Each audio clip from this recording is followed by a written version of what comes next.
እኔ በነበር በስደቱ አዝነው ነበረ እንደ እናቱ አልሆነም እንጂ ለምኞት የእግሩን ትቢያ በያዝኩት ያንቺን ልጅ ትሁት እንጂ ነው ሰው ወዳጅ ያንቺን ልጅ ትሁት እንጂ ነው ሰው ወዳጅ ሰግደኪ በደስታ አብስሪ ናዝሬት ሆይ ንጉሥሽ መጣ ያፀሐይ ከነዙፋኑ ምቹ አልጋው የግብፅን ጣዖት ጉድ ያደረገው እሰይ ለኛ በደህና መጣ የዓለም ዳኛ የመከሩ የእሱ ጠላቶች አፍረው ቀሩ የመከሩ የእሱ ጠላቶች አፍረው ቀሩ ሰግደኪ ቅድስት ድንግል ማርያም እመቤቴ መንግሥተ ሰማይ ይሆን ቤቴ በኃጢአት ጭጋግ ብለወስ ቆሜ ከፊትሽ ስወቀስ አንቺ አማልጅ ከዓለም ንጉሥ ከዓለም ንጉሥ አንቺ አማልጅ ከሰማይ ከምድር ንጉሥ ድንግል ማርያም ሆኜኝ ዋስ ሆኜኝ ዋስ እሰግድ ለኪ ቃልሽን ልስማ ጌታ ሆይ እባክህ ልቤን ክፈተው ልቤን ክፈተው የልድያን ልብ እንደከፈተ ልቤን ክፈተው ልቤን ክፈተው የልድያን ልብ እንደከፈተ በስመ አብ ወወልድ ወመንፈስ ቅዱስ አሐዱ አምላክ። በስመ አብ ወወልድ ወመንፈስ ቅዱስ አሐዱ አምላክ። በስመ አብ ወወልድ ወመንፈስ ቅዱስ አሐዱ አምላክ አሜን። የአባቶቻችን አምላክ የቸርነት ባለቤት ቸሩ እግዚአብሔር ከዚህ ዕለት ከዚህ ሰዓት ያደረሰን ቅዱስ ስሙ የተመሰገነ ይሁን። እንዴት ዋላችሁ?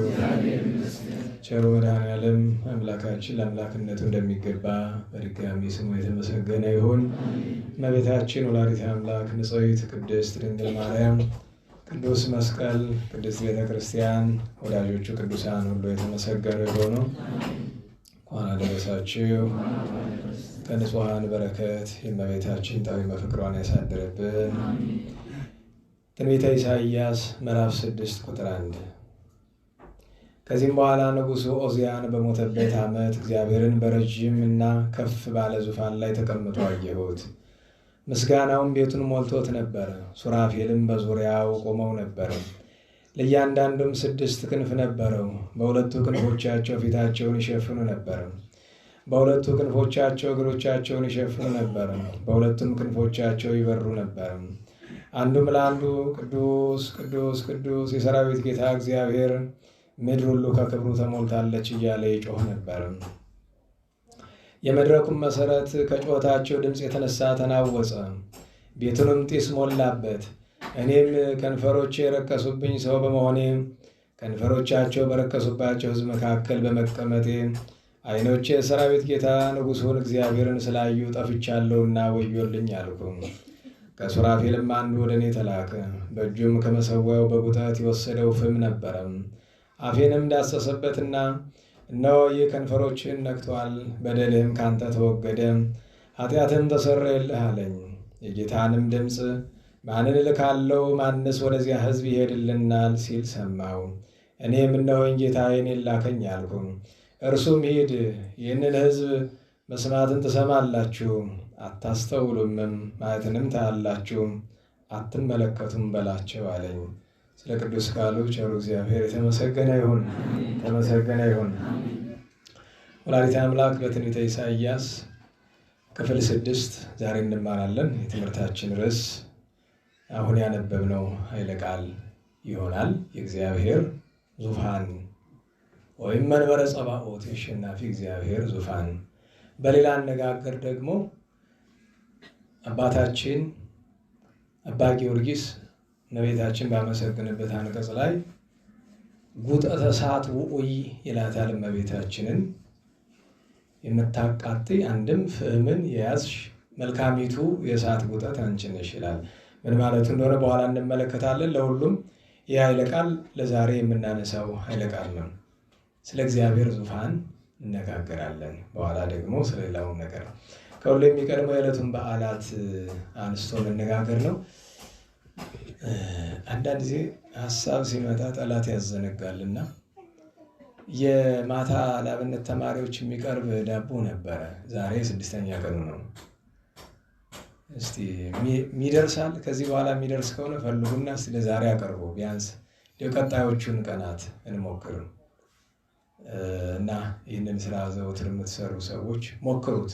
ከተቻለ አንድ ሰው ያው ቼክ አድርግ እዚህ ሆነ ወጣ ብሎ ያ ልጅ የለም ደውልለትና ካለ ቢያንስ ለዕለት የሚሆነው ለዛሬ የሚሆነው ያክል ከዛሬ በኋላ ቋሚውን በቁጥራቸው ልክ ለህፃናቱም ለአዋቂዎቹም ማለት ነው። ያሰብኩት ጾሙ ሳይገባ ነው።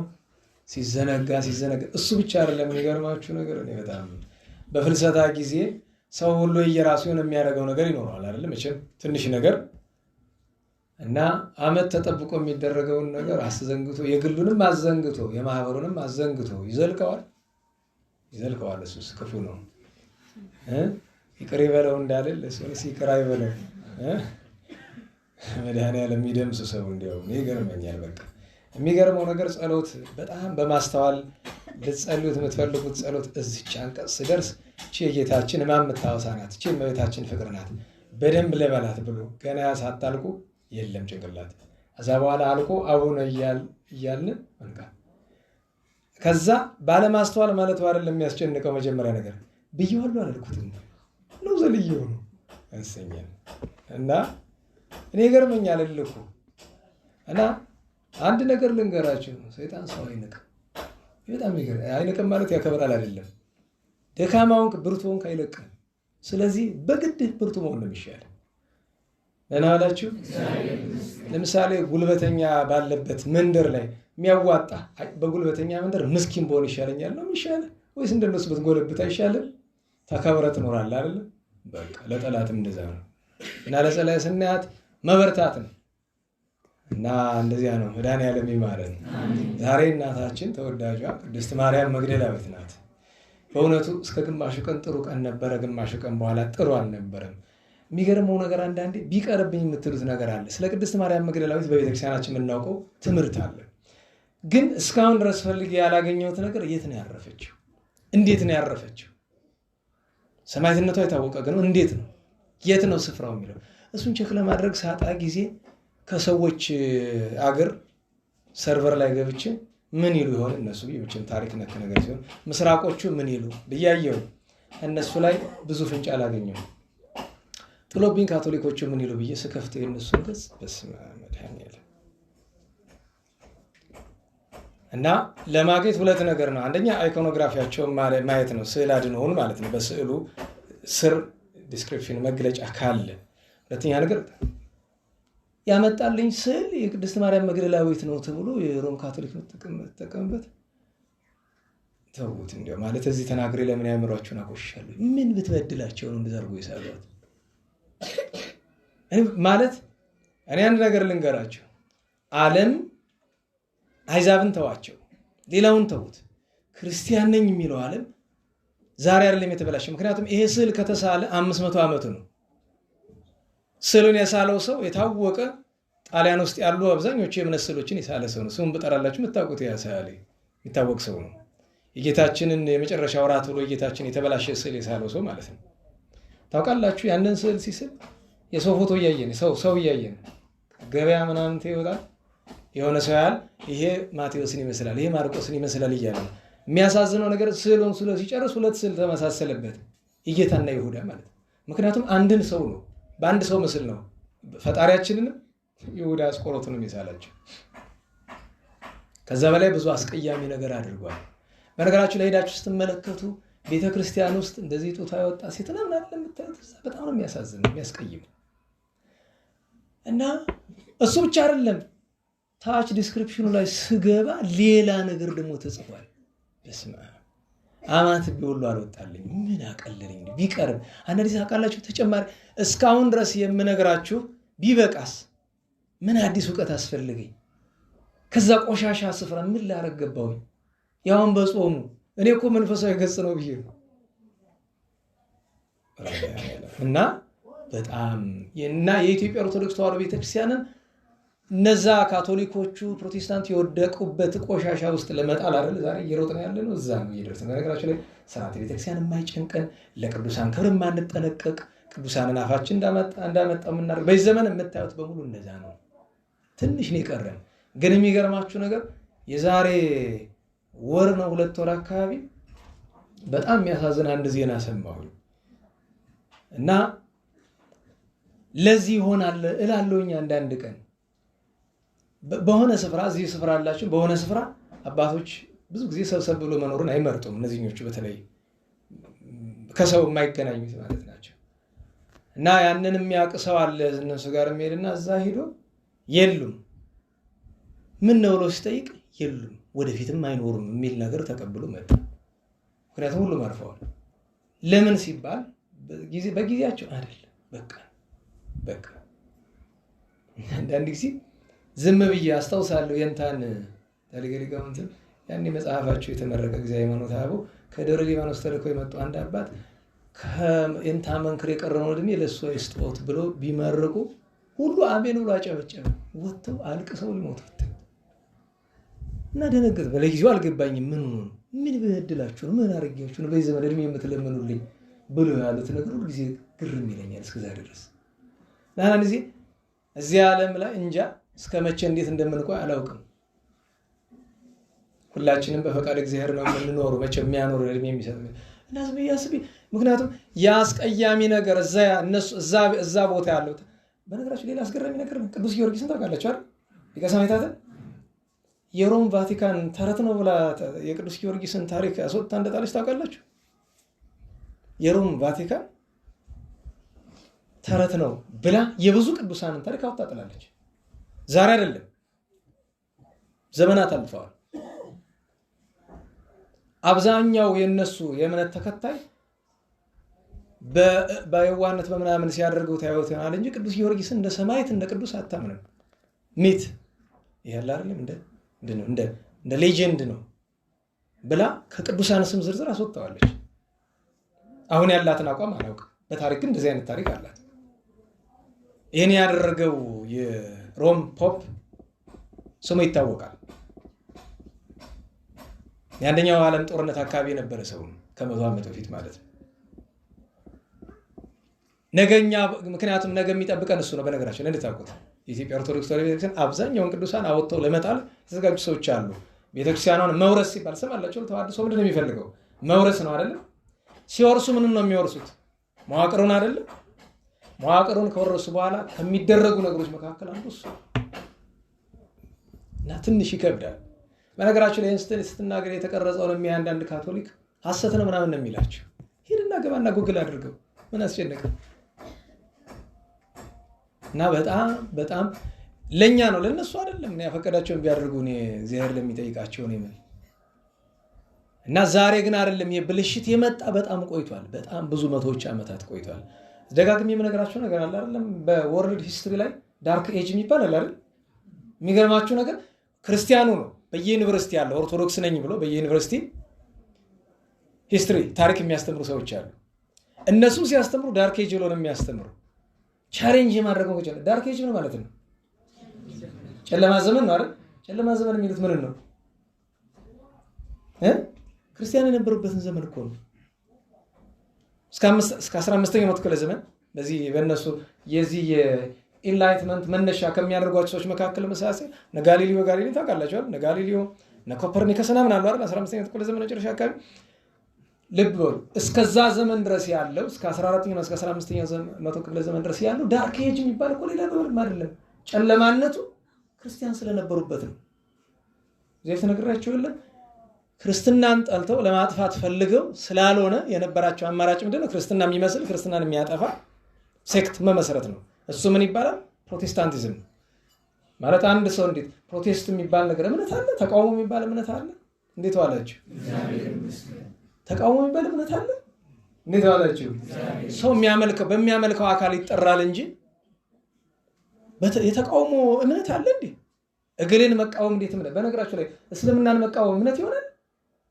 ነገሩኝ እንጂ ቡዲዝምን መቃወም እምነት ይሆናል? አይሆንም እኮ።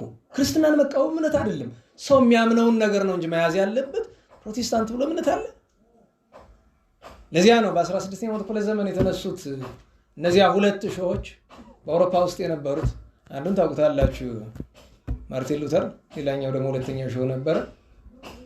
እነዚህ ሰዎች ክርስትናን መወጊያ መሳሪያ። ምክንያቱም እነዚህ ሰዎች አይደለም አሁን ሰው አንዳንድ ነገር አይገባንም። በነገራችን እንዴት ዋላችሁ?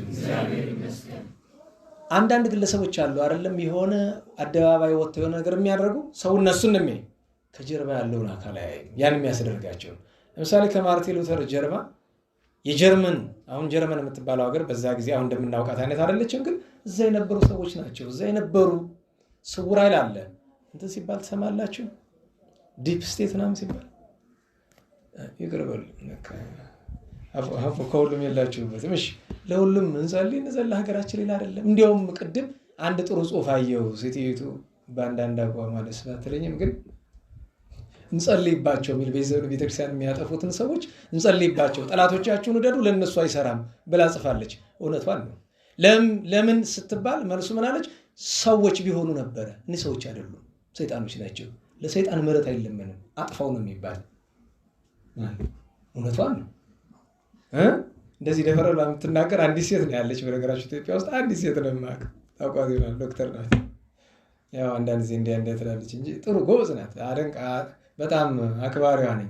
በአንድ ጉዳይ ትንሽ ያው መቼም የማያስማሙ ነገሮች ሊኖሩ ቢችሉም ማለት ነው። እግዚአብሔር ልቦና ይስጥልህ ሁላችን።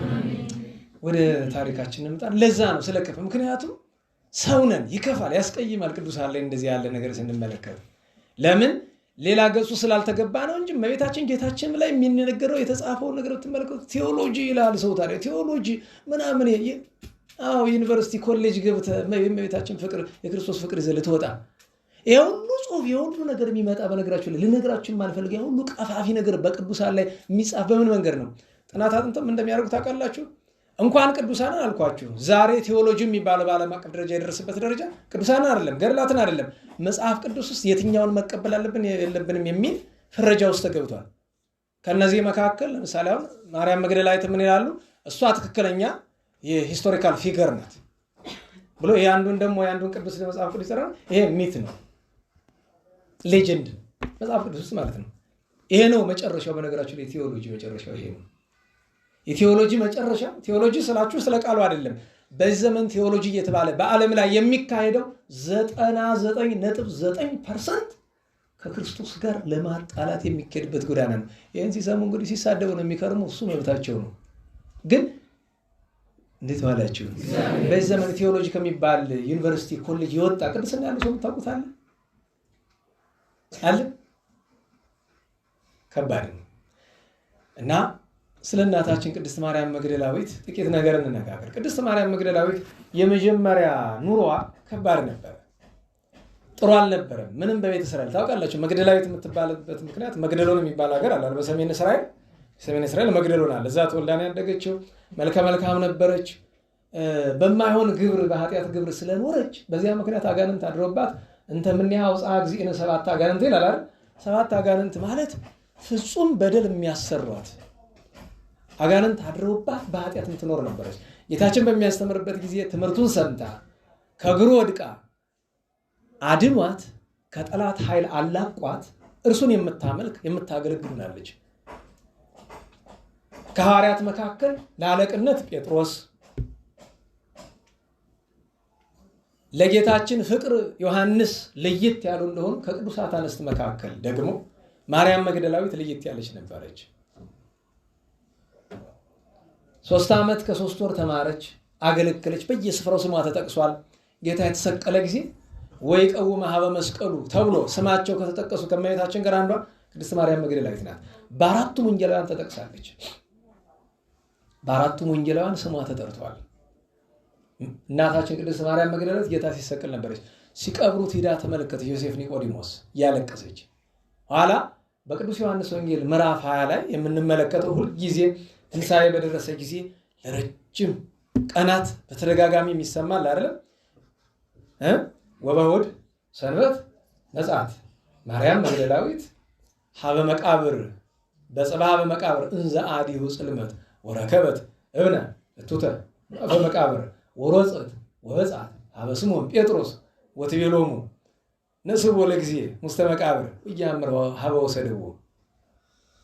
ገና ሳይነጋ ሌሎች ቅዱሳት አንስት ጋር ድጋሚ ሄዳለች። የመጀመሪያ ግን ሌላ ገና ሳይነጋ ጨለማ ሳለ ሽቱ ይዛ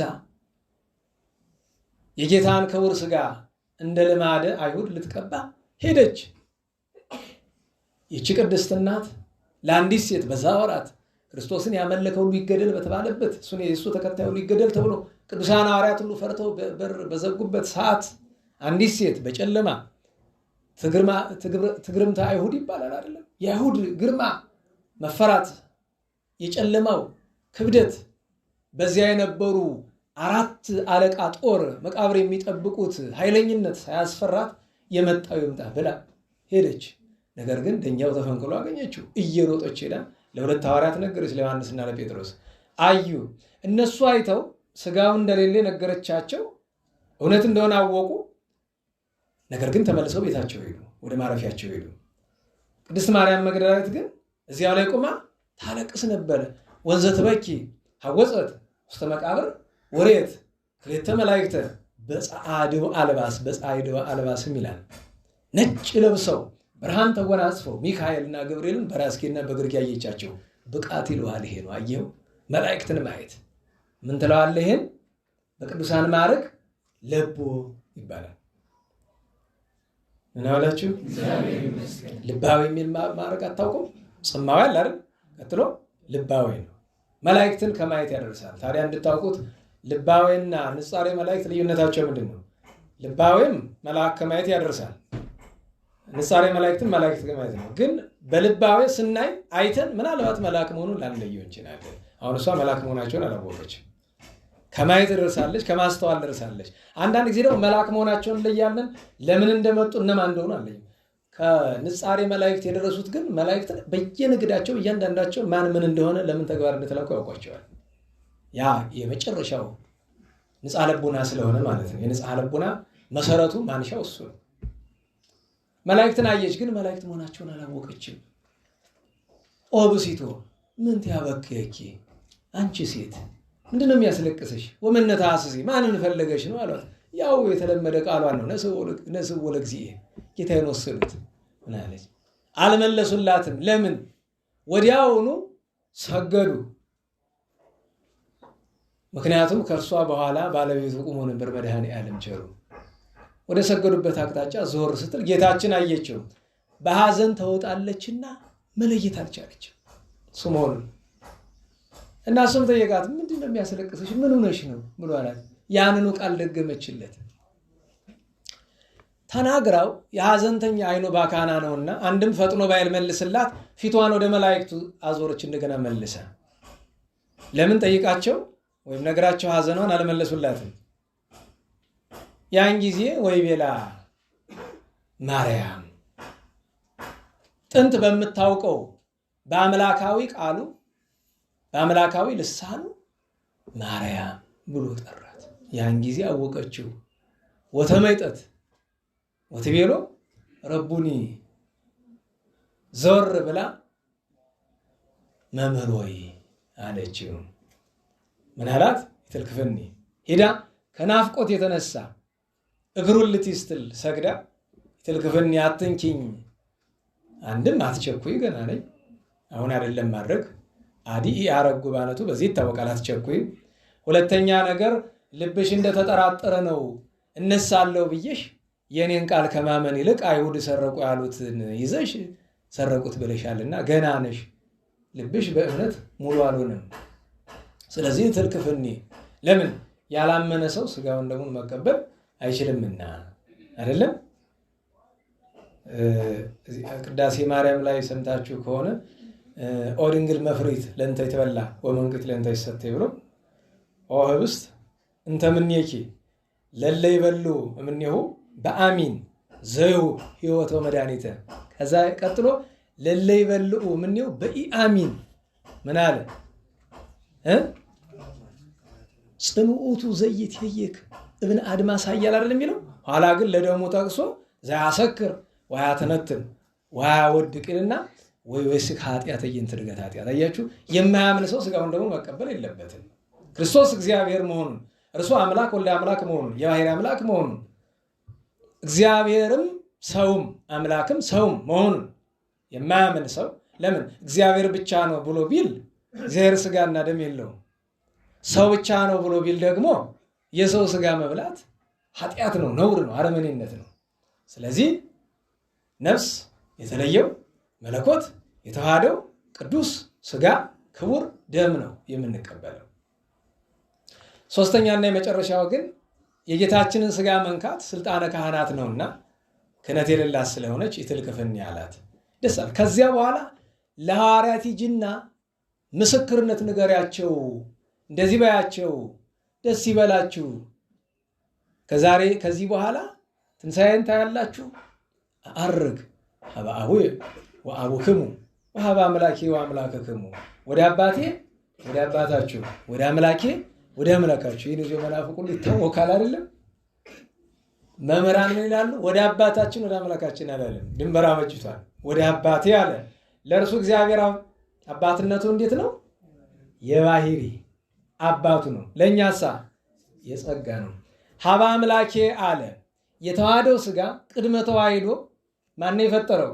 እግዚአብሔር አብ፣ እግዚአብሔር ወልድ፣ እግዚአብሔር መንፈስ ቅዱስ። ስለዚህ ቅድመ ተዋሂዶ ስለፈጠረው አምላኬ አለ። አባቶቻችን ምን አሉ? ለአጽድቆተ ትስብእት ነው። ጌታችን ሲነሳ ስጋውን ትቶት አልተነሳም። እናላችሁ ስጋውን በተዋሂዶ ነው አይደለም? አዎ፣ ለአጽድቆተ ትስብእት ነው እንዲያ ብሏል።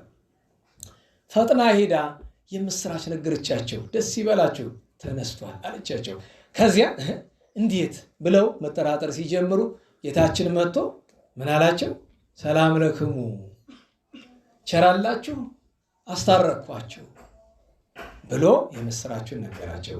ከዚያ በኋላ 40 ቀን መጽሐፈ ኪዳንን ሲማሩ እዚህ በፊት ሰምታችሁ ይሆናል። ትምህርት ደህና ዋላችሁ። ትምህርተ ኅቡዓትና ኪዳንን ጌታችን ለደቀ መዛሙርቱ ሲያስተምራቸው የጠየቁ ሳሮችን ወደዚህ ብታረጓቸው እኮ ይቀላል። ያው ክፍት ቦታ አለ። ምክንያቱም ወደ እሱ ተጋበሩ ልጆች። መቼም ምክንያት አታጡ። እንደ በቀደሞቹ እንዳትሆኑ ደግሞ በነገራችሁ ለቀደም ካስወጣኋቸው በኋላ ጥሩ ነገር አልተሰማኝም። ያው መቼም አንዳንዴ ከምንረበሽ ብዬ ነው እንጂ አንዳንድ ጊዜ የተደረገው ነገር ትክክል ሆነም አልሆነም የሚወቅሳችሁ ኃይለ ቃል አታጡም አይደል? መጽሐፍ ምን አለ?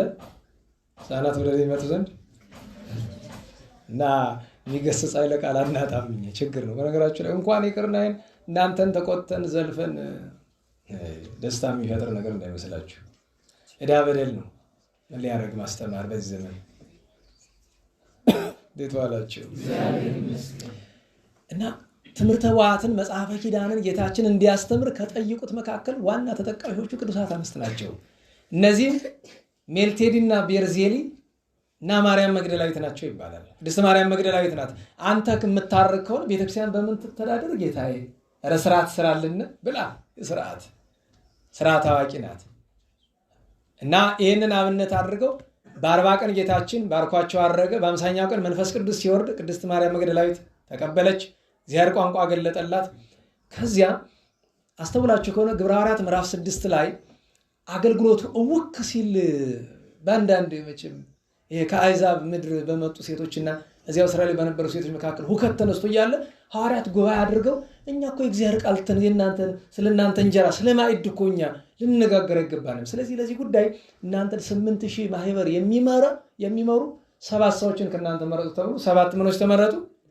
ቅዱሳን ዲያቆናት ተመረጡ አይደል? ቅዱስ እስጢፋኖስ መሪ ሆኖ በዚህ ወቅት መጽሐፍ ቅዱስ ላይ ስላልተጻፈ እንጂ ቅዱስ እስጢፋኖስ ሊቀ ዲያቆናት ሲሾም ከቅዱሳት አንስትም እንደዚሁ 7 ዲያቆናውያት ሴቶች ተመርጠው እንደነ ዲዮኒስ ያሉ የነሱ ሰብሳቢ ሆና እግዝእት ለአንስት ሊቀ ዲያቆናዊት ከመባል ይልቅ እግዝእት ለአንስት የሴቶች የቅዱሳት አንስት እመቤት ወይም ኃላፊ ሆና የተሾመች ቅዱስ እስጢፋኖስ 8000 ሲመራ ከሱ ስር ሆና ሴቶችን የምትመራ የነበረች እሷ ናት።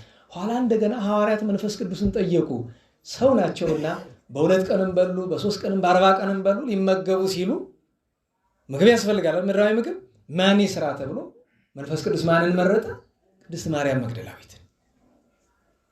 የዚህ ማዕረግ መገለጫ ዮሐንስና ጴጥሮስ በመጨረሻ ሐዋርያት ተበትነው በአንድነት ማህበር መቁረስ ካቆሙ በኋላ እየተከተለች በማስተማር ብቻ ሴቶችን በማስተማር ታግዛለች። እንደገና ዮሐንስ ወልደ ነጎድጓድን በእስያ ቅዱስ ጴጥሮስን በሮሜ አገልግላለች ይባላል። እዚህ በፊት ነግሬያችኋለሁ። ዛሬ ጸሪቀ መበለት ተብሎ እሑድ የሚደረገው ነገር ማንሻው እሷ ናት ይባላል አይደለም? ነናዋላችሁ ሐዋርያት መከራ ከደረሰባቸው በኋላ የሚመገቡት ስለማያገኙ እየለመነች ነበረ የምታዘጋጅላቸው ይባላል ቅድስቲቱ እናት። እና ለክብሯ መገለጫ መንፈስ ቅዱስ ተጎድታ ስለነበረ በጣም አካሏ ተጎድቶ ስለነበረ በአገልግሎት በሁሉ ነገር እንግዲህ ጾሙ ጸሎቱ ምንም ጨመራችሁ አስቡት። በጣም ተጎድቶ ስለነበረ አንድ ቀን ማዕድ ተመግበው ያተረፉትን መንፈስ ቅዱስ መልአከ እግዚአብሔር ልኮ ወሰደው። በሚቀጥለው ቀን ያንኑ እያሟላ መጥቶላቸው እንዲያ የበረከት ማዕድ ብዙ ጊዜ አጋፔ ሲባል ትሰማላችሁ አይደለም? እኛ ቋንቋ አይደለም ግን እንግዲህ ማዕደ ፍቅር ማዕደ በረከት ይባላል አይደል? እንዴት ዋላችሁ? ማዕደ ሰላም ይባላል። የፍቅር አንድነት ማዕድ አባቶቻችን ቅዱሳን ሐዋርያት እንደዚያ ነበረ ኑሯቸው። ደስ ነበር እና ስታገለግል ኑራ ብዙ መከራ በተለይ አይሁድ ሰዎች ንስሐ ከገቡ በኋላ የትናንት ኃጢአታቸውን ማዘክር የመንፈሳዊ ሰው ስራ አይደለም። ነናዋላችሁ ሰዎች ታውቃላችሁ እኛ ብዙዎቻችን እኔን ጨምሮላችን በትናንቱ የሆነን ሰው ለማሸማቀቅ መሞከር ከባድ ነው። ንስሐ ከገባ ሰውን ትናንቱን እንኳን ማዘከር ከተገባ የትናንቱን ነገሩን ካልተወ ነው። አሁንም እንደ ትናንቱ ከሆነ እየኖረ ያለ ተው እንጂ ያሰኛል። አለያ ትናንት እኮ እንዲህ የነበረው ነው ማለት ከባድ። በእርግጥ በዚህ ዘመን ዘፋኝ የነበሩ አርቲስት ናምት የሚባሉ የነበሩ ሰዎችን ቤተክርስቲያን ያመጧቸውና ንስሐ ላይ ያስገቧቸው መስሎና አመጣው መድረኩ ላይ ያስቀምጧቸዋል። እሱን እንቃወማለን። አንድን ሰው ዘፋኝነቱን ሳይተው ወደ ቤተክርስቲያን ጨርሶ ማታመጣው መጀመሪያ ነገር። በነገራችን ላይ ዘፋን ቤተክርስቲያን መምጣት አይችልም አይደለም። ነገር ግን ዘፈኑን ለመተው ካልሆነ በቀር ትናንት ነው በቀደም ነግራችኋል አይደል? ኃጥአን ቤተክርስቲያን የማን ብቻ ናት ብለናል? የቅዱሳን ብቻ አይደለም? አልሰማችሁኝ? ነገሩኝ እንጂ ቤተክርስቲያን የማን ብቻ ማደሪያ ናት? የቅዱሳን ብቻ ናት። ታዲያ ኃጥአን ቤተክርስቲያን እንዳይመጡ ይከለከሉ አይከለከሉም። ነገር ግን መምጣት ያለባቸው ምን ለመሆን ነው? ለመቀደስ ነው። ለመቀደስ ደግሞ ከነዛው ያንኮተታቸውን አይ ኃጢአቱንም እፈልገዋለሁ ቤተክርስቲያንን እፈልጋታለሁ ማለት አይቻልም። ከተውን እንዲያ ነው እየተደረገ ያለው ነገር። ያ ደግሞ መጥፎ ነገር ለትውልዱ ማይሆን ማስታወቂያ ሲሰሩ የኖሩ ሰዎችን ኃጢአት የሆነውን ተግባር ሲያስተምሩ ሲያለማምዱ የኖሩ ሰዎችን ከነዛው ግብራቸው ቤተክርስቲያን አምጥተስታመጣ ለትውልዱ ምን ለመንገር ነው። ያነሱ የሚያደርጉት ነገር ጥሩ ነው ምሳላቸው። አንድም ይሄ ቤተክርስቲያን እድሜ ልኩ እንደዚህ ሲጠና የኖረውን መድረክ ሳሰጠው እነዛ ሰጣቸው መድረክ ለማግኘት ዘፋኝ ሆኜ ኃጢአት ሰርቼ ደልብ ሆኜ መምጣት አለብኝ ማለት ነው። ዝነኛ ሆኜ ካልመጣሁኝ መድረኩ አይሰጠኝም ማለት ነው እኮ። ትርጉሙ እኮ እንደሱ ነው። በነገራችሁ በመጀመሪያ ደረጃ መድረክ የካህናት ነው። ደጋግሜ ተናግሬያለሁ። ክህነት የሌለው ሰው ወደ ምሕረት አይወጣም። ነናዋላችሁ እንዴት ዋላችሁ? መድረክ ውስጥ ተመለከቱት። ከፍ ያለ ነው አይደለም? ንገሩኝ። ለምን ይመስላችኋል ከፍ ያለ? ሰውየው በደንብ እንድታይ መስሎ ነው። እስቲ እንደ ቤተክርስቲያንን ተመልከቷት። ለምሳሌ ከአጸዱ አውደ ምሕረቱ ከፍ ይላል አይልም? ተናገሩ። ከአውደ ምሕረቱ ቅኔ ማህሌት ከፍ ይላል አይልም? ከቅኔ ማህሌት ቅድስት ከፍ ይላል አይልም? ከዚያ ቀጥሎ መቅደሱ አይደለም? ከመቅደሱ መንበሩ ከፍ አይልም? ለምን ይመስላል? ማርግ እኮ ነው። አየህ ለመሳለም ልትወጣ ትችላለች። ሰው በተሰበሰበበት መካከል እዛ ስትወጣ እንደምትበልጥ ለራስ መንገር ነው። ከዛ ካለው የምበልጥ ነኝ። በምን ነው የምትበልጠው? ካህን የሆነ እንደሆነ በክህነቱ ይበልጣል። ዲያቆን የሆነ እንደሆነ እንደ ማዕረጉ እንደ ደረጃ ይሆናል። ክህነት የሌለው ሰው አውደ ምሕረት ምንድን ነው የሚያደርግ? በተለይ ስነት ተማሪዎች እኔ እዚህ ሰንበት ተማሪ የሚማር ሰው እንኳን በዚህ ሰዓት አይኖሩም። እነሱ ግን ተናግር ያለው የሚሰሙ ከሆነ ጠላት ጨርሶ ሰብል ሳያደርጋቸው አዝመራው ሳያደርጋቸው ቢጠነቀቁ ጥሩ ነው። ጨርሶ አዝመራ ሊያደርጋቸው ነው። ምክንያቱም ከተመደመደ ከተዘራ በኋላ ስር ከሰደደ በኋላ ይበቅላል፣ ግንድ ቅጠል ያወጣል፣ አበባ ፍሬ ያወጣል። ከዛ በኋላ ጭራቅ ማለት ነው። እዚያ በኋላ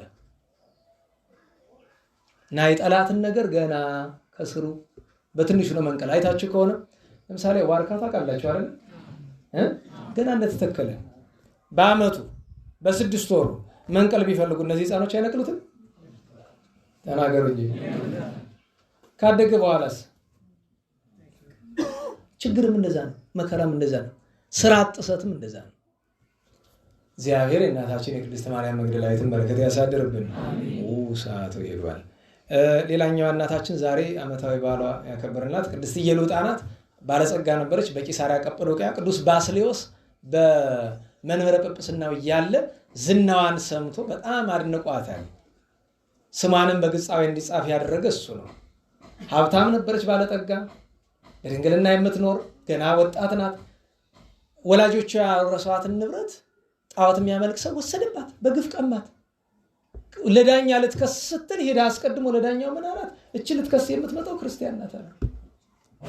እያችሁት ክርስቲያንነት በራሱ ወንጀል ነበረ። ዛሬም እንኳን ታውቁታላችሁ አይደል? ክርስቲያን ነኝ ማለት ወንጀል ነው። ዛሬም እኮ የትም ስፍራ ክርስቲያን ነኝና ደግሞ ሌላ የምታውቁት አንድ የሆነ ስም አለ ደግሞ እሱን ሁለቱን ማለት ኦርቶዶክስ ነኝና የሆነ ስም ከጠራ ወንጀለኛ ነው። ራሱ ወንጀሉ ነው። መጥራት ያስፈልገኝ ይገባችኋል። በቃ ነኝ ካል ካበቃለን። አገር ውስጥ ብቻ አይደለም የትም ብትሄዱ ዜና ሲሰራ ያስገርማችሁ። የሆነ ቦታ 3 ሰው ተገደለ፣ ጠቅላላ ዜና ይሆናል።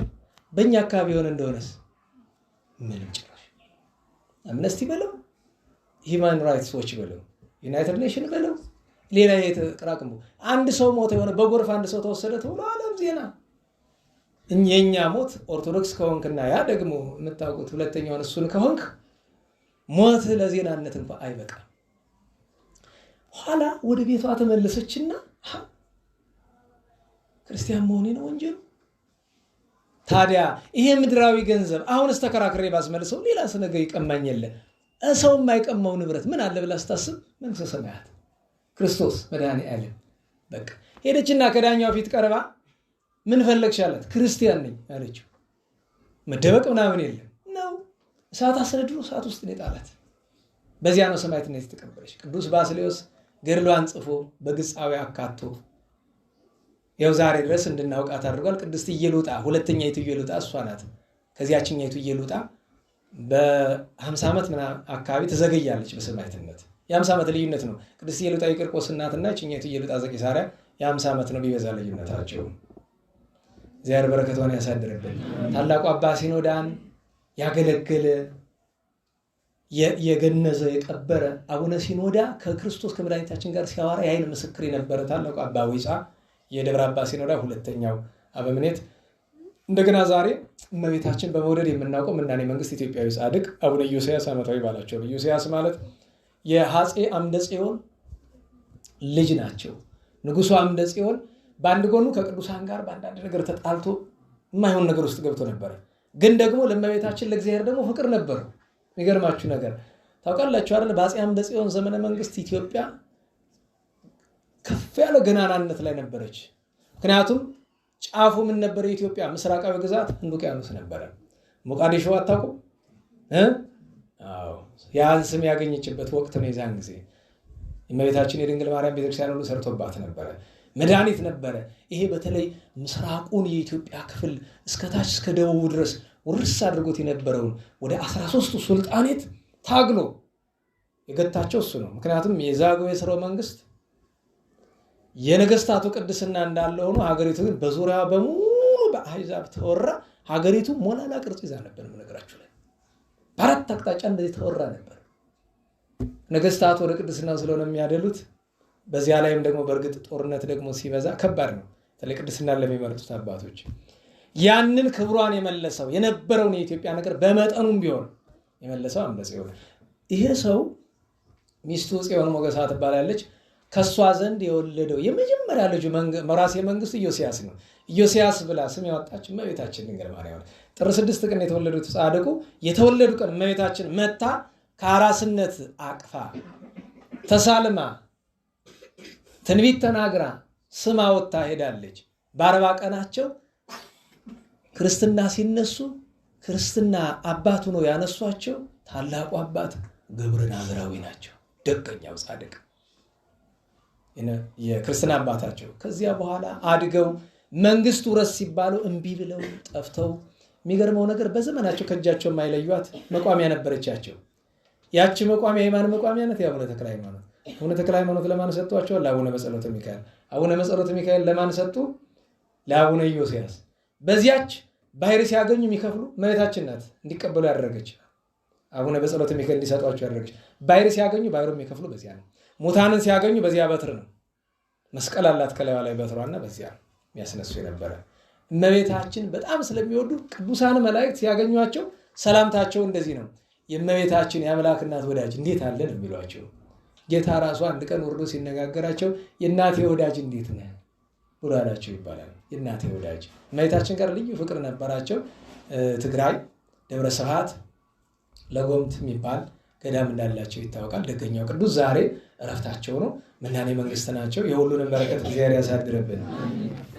የትምህርታችን ርዕስ ምን ነበረ? እግዚአብሔር ዙፋን መንበረ ጸባዖት መንበሩ ለእግዚአብሔር። እንግዲህ አጭር ታሪክ ልንገራችሁ። መጀመሪያ እየተነጋገርን ያለነው ወላዲተ አምላክ በትንቢተ ኢሳይያስ ነው። ቅዱስ ኢሳይያስ በነቢይነትና በመምህርነት ከተሾመ በኋላ ንጉሠ ነገሥት የነበረው የወቅቱ የእስራኤል ንጉሥ የነበረው ወይም የይሁዳ ንጉሥ የነበረው ኦዚያን ነው። ኦዚያን ማለት እንደናላችሁ የኢዮአታም አባት ነው፣ ወይም ደግሞ የአካዝ አያት ነው፣ ወይም የሕዝቅያስ ቅድመ አያት ነው። ኦዚያን በነበረበት ጊዜ ሊቀ ካህናቱ አዛሪያስ ነው። ታሪኩን እዚህ በፊት በተደጋጋሚ ነግሬያቸዋለሁ። ሊቀ ካህናቱ አዛሪያስ ልቡ በእግዚአብሔር የሚታመን ነውና ከኦዚያን ጋር ሊስማማ አልቻለም። 3 ቀን በተከታታይ ችግር ገጠማቸው። የመጀመሪያው ቀን ሄዶ በቀኙ ተቀመጠ። በቀኝ መቀመጥ ትርጉሙ ታውቃላችሁ። ለምንድነው በቀኝ የተቀመጥክ ብሎ አለው። ካህን ነበር በየማነ ንጉሥ ይልብሃል፣ በዘካርያስ ያለውን ኃይለ ቃል ማለት ነው ይልብሃል ብሎ በመጽሐፍ ቃል ረታው፣ በኃይለ ቃል ረታው። ተበሳጨ፣ ግን መመለስ ስላልቻለ ቀጠለ። ከዛ በሌላ ጊዜ ደግሞ ፍርዱን ይገስበታል፣ ማለት ይተችበታል። ኦዚያን ሲፈርድ ፍርድ አያውቅም። አይ ደህና አልፈረድክም፣ ፍርዱማ እንዲህ ነው ይለዋል። እንዴት ፍርዴን ትገሳለህ አለው። እምነ መንግስት የአቢ ክህነት ይላል ብሎ አለው። የሚመልሰው አጣ። በሶስተኛው የባስ ብሎ ነጭ አይን የሚያጠረብር ካባ ለብሶ መጥቶ ቁጭ አለ በቀኙ እና ሲያየው በቃ ንጉሱ ካህኑ ነው የሚመስል እና እንዴት ከነ የሚበልጥ እንደዚህ ያለ ነጭ ተለብሳለህ አለ። አይ አባት ዳዊት ያለውን አልሰማህም? ካህናቴ ከለብሱ ጸድቀ ሙሏል። እንዲህ ያደረገ ቤተ መንግስቱን እያረካከሰ ቤተ ክህነቱን እያሞጋገሰ ሲጣላው ቤቱ ቁጭ ብሎ አሰባሰበና መጥቶ አንድ ቀን ለአዛሪያስ ምን አለው? ስማ አንተ ከሌዊ ተወልደ ከአሮን ዘር ተቆጥረህ አይደል እንደዚህ የምታደርገኝ? እኔ በአባቴ ከዳዊት ብቆጠር በእናቴ እኮ የአሮን የሌዊ ዘር ነኝ። ክህነት እንዳንተ የሌለኝ ይመስልሃል ብሎ ሙቀጫ የሚያህል ማይጠንቱን ይዞ ጠምጥሞ ይህን ካባ ላንቃውን ለብሶ ሊያጥን ሲገባ ዝም ብሎ የገባ እንዳይመስላችሁ ከለከሉት። እነማን? 288 መዘምራን አሉ አይደለም ዳዊት የሰራቸው። አባት ሲሞት ልጅ እየተተካ እኮ ነበሩ። አይሆንም ማለት ገፍቷቸው ገባ። ለምን? ስልጣን የላቸው። በዚያ ሰዓት እዚያ ስፍራ ማን ነበረ? ታላቁ ነቢይ ኢሳይያስ። ሲሆን ወዳጅነት ይቀርብኛል፣ ሲከፋ ደግሞ ከላይ አንገቴን ከታች ባቴን ይቀጣኛል ብሎ ዝም አለ። ከውስጥ ገብቶ ማይጠንቱን ከቤተ መቅደስ ገብቶ ማይጠንት ሲያጥን ይሰቅታሬው መጥቶ ግንባሩ ላይ ቢያልፍ ለምጽ ወጣ። ሰው አይይብኝ ብሎ በሻሽ ቢጠመጥሞ ከሻሽ ላይ ለምጥ አስቡት እንግዲህ ለምጹ ሻሽ ላይ ወጣ። እስራኤላውያን እንኳን በመቅደሳችን በከተማችን ለምጻም አይኖርባትም ብለው ወስደው ዘጉበት። ከተማዎች ለምጻሞች የሚኖሩበት አለ። ወዲያው ኢሳይያስ አመለጥኩ መስሎት ዘወር ቢል ኧረ ጉዱን አላል። ምንድን ነው? ከንፈር ለምጡናል። ወስደው እሱንም ዘጉበት። የሚገርማችሁ ነገር 3 ዓመት ሙሉ ሀፍተትም የተነሳው ከእግዚአብሔር ጋር ከእግዚአብሔር የሚሰማው ድምፅ የለ፣ ትንቢት የለ፣ ምን የለ። 3 ዓመት ግን 3ቱን ዓመት አዘነ፣ አለቀሰ። ጌታዬ ሰውን ፈርቼ ሰውን አክብሬ ያንተ ትእዛዝ ሲጣስ ዝም ብዬ አይቼ ተጎዳው እያለ የ3 ዓመት እንባውን ተቀብሎ እግዚአብሔር ቀደም ሲል ያያችሁትን ነገር እግዚአብሔር ገለጠለት። ነናላችሁ ኦዚያን ሞቶ ኢዮአታም ሲተካ ልጁ እንዲህ ይላል። ከዚህ በኋላ ንጉሱ ኦዚያን በሞተበት ዓመት አለ ያላችሁ። በሞተበት ዓመት ማለት ትክክል ያቺ ሞተባት ግን አይደለም። ኦዚያን ሞተ፣ ተቀበረ። ከዚያ ማን ተተካ? ኢዮአታም ተተካ። እግዚአብሔርን በረጅምና ከፍ ባለ ዙፋን ላይ ተቀምጦ አየሁት። እንግዲህ ወምዝ በዓመተ ሞተ ኦዚያን ንጉስ ሬክዎ ለእግዚአብሔር እንዘ ይነብር ዲበ መንበሩ ብሩህ ወነዊህ። ልብ በሉ እንግዲህ ስለ እግዚአብሔር ዙፋን አይደለም የምንነጋገር፣ ስለ እመቤታችን ድንግል ማርያም ነው። መጀመሪያ ለእግዚአብሔር ስለ እግዚአብሔር ዙፋን ሲነግረን ምን ነገረን? 2 ነገር አይደል? የመጀመሪያ አንደኛ ምንድነው አለ? እንዴት ዋላችሁ? ምንድነው አለ? ረጅም ነው። በመጠን አልነገርም። የኔ ያህል ሜትር ኪሎ ሜትር ብሎ አልተለካም። ረጅም ነው። መጠኑ የማይለካ ያክል ረጅም ነው። ሁለተኛ ምን አለ? ብሩህ ምን የተመላ ነው? ብርሃን የተመላ ነው። አባቶቻችን ምን አሉ? የእግዚአብሔር ዙፋኑ እንዴት ያለ ነው ይሉ ማን መርምሮት። ለቅዱሳን ሲበቁ ላይናቸው እንደሚመጥን ያሳያቸዋል። አባቶቻችን እኮ የእግዚአብሔር ዙፋን ምን ያህላል ብሎ ቢሉ ለሰው የሚታይ ያክል ከሆነ ከታች 3 ዓለመ መላእክት አሉ አይደለም? ከመሃል ኢየሩሳሌም ሰማያዊት አለች 4ኛ። ከላይ 3 ሰማያት ማን የሚባሉ? ሰማይ ወዱድ፣ መንበረ መንግስትና ጽርሐ አርያም አይደለም? መንበረ መንግስት ራሱ ምንድነው? እሱ እኮ ነው ዙፋን ማለት። አንድ ሙሉ ሰማይ ዓለም የእግዚአብሔር ዙፋን ነው። ያ ማለት ያ መንበረ መንግስት የሚባለው ሙሉ ሰማዩ እግዚአብሔርን ይችላል ማለት አይደል? እንደ ሰውኛ ብታስቡት እችን ምድር እንኳን ያክላላችሁ ታስቡ። እችን ምድር የሚያክል ዙፋን እንዴት ያለ ነው? ከታች ማን ነው የሚሸከመው? ኪሩቤል አይደለም? ይሄንን ነው የተመለከተው እኮ ሰማዩን ተሸክሞ ነው የእግዚአብሔር ዙፋኑ ሲባል ሰማዩ ነው። ግን ሰማዩ ከመስፋቱ የተነሳ ለቅዱሳን ሲታያቸው ሙሉ ሰማዩ ላይ ተቀምጦ ላይናቸው ስለሚከብድ ዙፋን ነው የሚታያቸው። እንዲረዳ በርዝመትና በብርሃን አሳየው። ያ የእግዚአብሔር ዙፋን አይመረመርም። ታዲያ ሰውንንና ስንመረምር ምን እንላለን? ከ7ቱ ሰማይ መንበረ መንግስት የእግዚአብሔር መቀመጫ ነበረ ካልን እሱማ ፍጡር አይደለ። ከዚያ በፊት እግዚአብሔር ይቀመጥ ነበር። ያንንማ እግዚአብሔር ነው፣ እኛ እናውቀው። መንበረ መንግስት ለቅዱሳን የሚገለጥበት ዙፋኑ ነው እንጂ የእግዚአብሔር ዙፋን በትክክል መንበረ መንግስት ነው ማለት አይደለም። ገብቷችኋል? እንዴት ዋላችሁ? ለምሳሌ እጃችሁን ዘርጉ። ትንሽዬ እንደው በጣም በዲዛይን የተሰራች ትንሽዬ ዱካ ማላችሁ እጃችሁ ላይ አድርጉ። አስቡት፣ እሷ ላይ እንዴት ነው የምትቀመጡ? እያችሁት እዚች ላይ አሁን ረቂቅ ነው። ይሄ ምሳሌ ዘይ ሐጽጽ ነው አይደለም? ግን አስቡት፣ እንደዚያ እኮ ነው። እንኳን ይቅርና መንበረ መንግስት 7ቱ ሰማያት 20 ዓለማት በሙሉ በመሃል እጁ ላይ የጠብታ ያክል አይሆኑም በእግዚአብሔር እጅ። ረቂቅ ነው፣ ስፉ ነው፣ ምሉእ ነው። ታዲያ ያንም ያክል ኃያል ገናና አምላክ ለምንድን ነው መንበረ መንግስት ዙፋን ለመጀመሪያ ዙፋን ለምን አሻው? እግዚአብሔር መቀመጫ ይፈልጋል። እንዴት ዋላችሁ? ሰው ነው አይደል? ወንበር የሚያስፈልግ ለምንድን ነው? ስለሚደክመን አይደለም? ነገር ግን ለንጉስ የሆነ እንደሆነ ወንበርነቱ ከድካም ይልቅ ለምንድን ነው የሚያስፈልግ? የክብሩ መገለጫ። አየው። ስለዚህ ዙፋኑ የተፈለገ ለምንድን ነው? የክብሩ መገለጫ። ታዲያ የክብሩ መገለጫ ሲሆን በነገራችሁ ላይ ንጉሱን የሚያከብረው ወንበሩ ነው ወይስ ወንበሩ ነው ንጉሱን የሚያከብረው? እንዴት ዋላችሁ? ንጉሱ ነው ወንበሩን የሚያከብረው ወይስ ወንበሩ ነው ንጉሱን የሚያከብረው? ንጉሱ ነው። ምክንያቱም ወንበሩን ተራ ሰው ተቀመጠበት ተራ ወንበር ነው።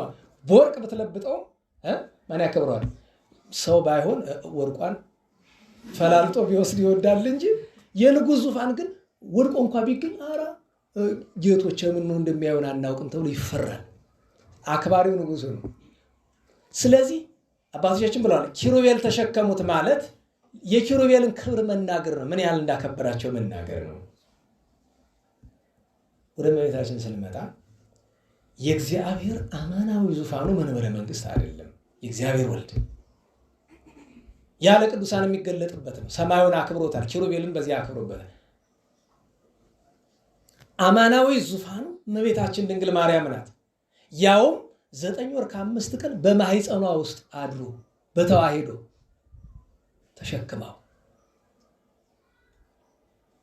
ኪሩቤልን እናስባለን። እንዴት ባላችሁ ኪሩቤል ተሸክመው እያለ ምን አለ? በሁለት ክንፋቸው ምን ሸፈኑ?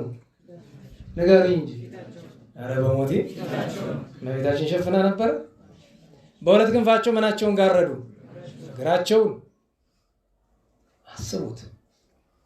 እንዲያክል ኪሩቤል ሱራፌል የሚፈሩትን የሚያመሰግኑትን በማህፀኗ 9 ወር ከ5 ቀን የተሸከመችው እመቤታችን ክብሯን ማን መናገር? ምን ቋንቋ፣ ምን አንደበት፣ ምን ልሳን መናገር ይችላል? ነቢዩ ግን የእግዚአብሔርን ዙፋን ምንድነው አለ? ረጅም ነው አለ።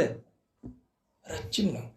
ረጅምነቱ እስከ ሰማይ። አባቶቻችን ለምን ተርጉመውታል? አንደኛ እመቤታችንን ማርያም ስንል ከትርጉሞቹ አንዱ ማርያም፣ አርያም ማለት ልዑል ማለት ነው አይደል? ማርያም ማለት ምን ማለት ነው? ልዕልት፣ ገናና መሆኗን፣ ልዕልት መሆኗን፣ ከፍጥረት ሁሉ ከፍ ያለች፣ ከሰው ብቻ አይደለም ከመላእክትም ከሰማያትም ከፍ ያለች መሆኗን መንገር ነው። ልዕልናዋን መንገር ነው። ረጅም አንድም ረጅም ነገር ከላይ ላለ ቅርብ ነው አይደለም? ነገርኝ ለእግዚአብሔር ቅርበቷን አማላጅነቷን መንገር ነው። ሌላ ምን ነገርን? ብርሃን አይደል? ብሩህ ብሎታል። እመቤታችን ድንግል ማርያምን እመ ምንድነው የምንላት? እመ ብርሃን፣ ብርሃናዊት እናት፣ የብርሃን መቅደስ። አስቀድሞ እኮ እመቤታችንን ምሳሌነቷን በስነ ፍጥረት በኢየሩሳሌም ሰማያዊት መካከል ላይ ማንን አድርጓል? በቅዳሴ ማርያም ሀዳፊ ነው ስላለው ታቦት ዘዶር። ዘዶር ማለት ነው ዘብርሃን፣ ታቦት ዘብርሃን፣ የብርሃን ታቦት ናት እመቤታችን። ታቦት ማለት ማደሪያ ማለት አይደለም? የእግዚአብሔር ዙፋን እና ያ ዙፋን እመቤታችን ናት። ታዲያ ያ ዙፋን በዙሪያው ማን ነበሩ? 4ቱ ካህናተ ሰማይ። እንደገና ማን ተሸክመውታል? ኪሩቤል። አታደንቁም? በሰማይ ኪሩቤል የተሸከሙትን እግዚአብሔር ወልድን 40ቱ እንስሳ እመቤታችን ሰው ሲሆን በዘኮንኪ ላይ አለ አይደለም? ነና አላችሁ ዘኮንኪ ላይ ያመጣው አለ አይደል? ወደ መናተ ብርሃን ወሩኪ ሊቃነ መላእክት ወሰራዊተ መላእክት ወደሱኪ አይደል? እዚያ ቀጥሎ ኪሩቤል ወሱራፌል ዘይኮነ ምስባቲሆሙ ዘውስተ ሰማያት አራምጡ ተራዱ ወይም ስብሐቲሆሙ ዘትካት አይደል? እና በሰማይ እና በማኅፀነ ማርያም አዩት። በነገራችን ላይ የሚያስደንቀኝ ነገር እመቤታችን ጌታን ስትጸንሰው ኪሩቤል አብረው ገብተው ነበረ ለመሸከም። አይመረመርም ይሄ። እና እዚያ በማኅፀነ ድንግል አይተውት አምላካቸው እስቲ እንፈልግ ብለው በሰማይ ሲመለከቱ እዚያም አለ፣ በማኅፀነ ማርያም አለ። ረቂቅ ነገር ነው። ለዚያ ነው አይደለም? ስብሐት ለከ እግዚአ ኩሉ በሰማያት። የሁሉ ጌታ በሰማያት ክብር ለአንተ ይሁን ብለው ዋዲ ርእዩኪ በውስተ በዓት። እንደገና ደግሞ በዚያ በጎል ታቀፈሽ አየሽ ወይ ቤሉ ሰላም በዲበ ምድር። እሱ ሌላው የሚያስደንቀው ነገር 4ቱ ካህናተ ሰማይ እየዞሩ ምን ያደርጉ ነበር? ያመሰግኑ ነበር። ቅዱስ ቅዱስ ድንግል ታጸንን መንገለ ከርሳ ይላል መጽሐፍ። እመቤታችን ድንግል ማርያም ወይ ጸሎት እያደረገች ወይ ተግባር ይዛ እያለ ምስጋና ትሰማለች። ከወዴት ነው ብላ ስትሰማ ከየት ነው የሚሰማ? ከማኅፀኗ ነው። ታጸንን መንገለ ከርሳ ወደ ሆዷ ወደ ማኅፀኗ ዘንበል ብላ የሱራፌል የካህናተ ሰማይ ምስጋና መንበረ እግዚአብሔር ናትና ምስጋናውን ትሰማ ነበር። ምስጋናውን እመቤታችን ድንግል ማርያም ካህናተ ሰማይ ከዚያ አድርገው ምን ይላል? መድረኩ እስኪናወጽ ድረስ እመቤታችን ለአንድ መነኩሴ ያለችው ነገር ነው። በዛው ተአምረ ማርያም ጠቀስ እናድርግ ሰዓት ስለሄደብን የተዋላችሁ አንድ መነኩሴ ነበር እመቤታችን በጣም የሚወዳት እና ከመውደዱ የተነሳ እየጾመ እየጸለየ እየሰገደ ደስ አሰኛት እና ግን አንድ ነገር ነው የሚለምናት። እንደ አባ ጊዮርጊስ እንደ እዝራ እንደ ቅዱስ ያሬድ ጽዋ ልቦና ጠጪኝ ነው የሚላት። ሌላ ልመና የለውም። ይሄንን የሚል እና አንድ ቀን ልመናውን ሰምታ መጣች። ደስ ይበለው ወዳጄ መጣሁ አለችው። ደስ አለው። እስቲ ለምነኝ ምን ትሻ አለችው። ጽዋ ልቦና አጠጭኝ፣ ምስጋናሽ ይገለጥልኝ፣ ድርሰት ልደርስልሽ ፈልጋለሁ አለ። እመቤታችን አይሆንም እንደሱ። ምን ነው እመቤቴ ያንተ እድል ፈንታ ገድል ነው፣ ንጽህና ነው። አሁን የጀመርካት ነገር ያችኛይቱ ለማግኘት ላይ የጀመርካት ነገር የበለጠች ናት። እችን ነው ልጅ የወደደልህ፣ እሷን አጥብቅ ያይቅርብህ አለችው። የለም ያን ነው የምፈልግ እኔ አንቺን ማመስገን ነው የምፈልግ። ክርክር እንዲያው ልታባብለው ሞከረች። ኧረ ተው ትለው እምቢ አለ ድርቅ ብሎ። መቼም ደግሞ አንዳንድ ጊዜ ችግር አይደለም ሰው መብቱን ሲያገኝ እድሉን ሲያገኝ። አላመጨረሻ መልአኩን ጠራች። ጽዋ ልቦናውን አምጣ አለች። መጣ። በቁጣ ነው ግን ይኸውልህ መጠጣት ትችላለህ፣ ነገር ግን ከኔ ለዘላለም ከኔ ጋር እድል ፈንታ ጽዋ ተርታ፣ ከኔም ብቻ አይደለም ከልጄም ጋር የለም። የፈለግከውን ነገር ይግለጥልህ እንካ፣ ከኔ ጋር ግን ደንግጦ እንደ ሻሽ ተነጸፈ። እኔ እኮ አመስግኘሽ ደስ ስላሰኝሽ ፈልጌ ነው። ደስ የሚለኝንማ እኮ ነገርኩ። ልጅ የወደደልን ትተህ በራስ ፈቃድ ከአንቺ የተለየው ምን ያደርግልኛል? ይቅርብኝ ሁሉ እችን ያዝኳትን ይዤ እሄዳለሁ አለ። ያዘች። የዛን ቀን አንድ ነገር ነገረች። እስኪ ቀና በላለች። ቀና አለ። ካህናተ ሰማይ ሲያመሰግኑ አየው። ሱራፌል ኪሩቤል 99 ነገደ መላእክት የሚያመሰግኑኝ ነኝ። ያንተ ምስጋና ለኔ ምን የሚጨምርልኝ ይመስላል? ይሄን ያክል አጥብቀህ የምታስቸግር አለች ይባላል። ቅዱስ አትናቴዎስ በቅዳሴው ምን አለ? የሱራፌል ምስጋና ይደምጽ ከመሟግደ ባህር ይላል። እንደ ክረምት ማዕበል እንደ መብረቅ ነው እኮ ምስጋናቸው የሚሰማ። መጽሐፍ ምን አለ? ዶሮ ሌሊት 10 ሰዓት ላይ የሚጮህ ለምንድን ነው? ወም ድምፀ ክነፊሆሙ ለሱራፌል ይነቁ ዶሮ ይላል አይደለም? የሱራፌል ሲያመሰግኑ ሌሊት ክንፋቸው ስለሚማታ ያንን መስማት የሚችል በምድር ከቅዱሳን በቀር ማን ነው? ዶሮ ነው። ለአንድ አዳር ዶሮ መሆን ቢከብድም ያለ መስማት የዶሮ ጸጋ አየው። እግዚአብሔር እኮ ስጦታው ልዩ ልዩ ነው። ያስገርመኛል። ዶሮ ያ ነው። ሱራፌል ናቸው የሚቀሰቅሱት ይባላል። እነሱ ድምፅ ነው የሚቀሰቅሰው። ግን የዘንድሮ ከተማ ዶሮ ተበላሽቷል። 6 ሰዓት ተነስተህ ብልጭ ብታደርገው መብራቱን ይላል። ዶሮ አምነን አይሆንም በዚህ ዘመን። ዶሮ የተካ ምንድነው በዚህ ዘመን? አላርም አላርም። አየህ፣ አላርሙን ማጥፋት ትችላለህ፣ ዶሮን ግን ማጥፋት አትችልም። ግዴት እነሳት ነው የሚል እሱ ብሎ መጮህ ነው። እንዴት ዋላችሁ? ተአምሯንም በዛው ጠቀስ እናደርግ ብዬ ነው። እና የእግዚአብሔር ዙፋን 24ቱ ካህናተ ሰማይ የሚያመሰግኗቸው ሰው ደግሞ መድረኩ ይናወጽ ነበር ያለው ነው። ከመሟግደ ባህር ያለው ኋላ ደግሞ እየዞሩ ቤቱ ምን ሞላለ? ጢስ አይደል? ጢስ ምንድን ነው? የእግዚአብሔር ክብር ነና ዋላችሁ። በዙፋኑ ዙሪያ ምን ነበር አለ? ጢስ አለ። ሁለት ነገር ያጠይቃል። አንደኛ አታስታውሱም? ሰሎሞን ቅዱስ ሰሎሞን መቅደሱን ሰርቶ ከጨረሰ በኋላ ሊጸልይ ሲገባ ቤተ መቅደሱ በምን ሞላ? በጭስ ሞላ አይደለም? የዛን ጊዜ ካህናት መንቀሳቀስ እንኳን አቃታቸው ይላል። ለምን? የእግዚአብሔር ክብር ወደ መቅደሱ ወረደ እና ያ የሞላው ጢስ አንደኛው ክብር ነው። በእመቤታችን ዙሪያ የእግዚአብሔር ክብር ምን ያህል በነገራችን ላይ እርስ በርስ መታየት እስኪያቅት ድረስ በዙሪያ ይህን ያክል ከቧት ይኖራል እመቤታችን። ሁለተኛ ነገር ጢሱ ከምንድን ነው የሚወጣ? እንዴት ባላችሁ? ከምንድን ነው የሚወጣ? ነገሩኝ እንጂ ከጽና አይደለም? ጽናው ከምንድን ነው የተሰራ? ወይም ምንድን ነው ጽናው? የምንድን ጽና ነው? የወርቅ ጽና። የማን ምሳሌ ነው? ማይጠንት የእመቤታችን ወርቅ ንጽህናዋ ቅድስናዋ አይደለም? አዎ። እሱ ብቻ አይደለም። 4ቱ ካህናተ ሰማይ በማይጠንታቸው የማንን ጸሎት ነው የሚያሳርጉ? የቅዱሳንን አይደል?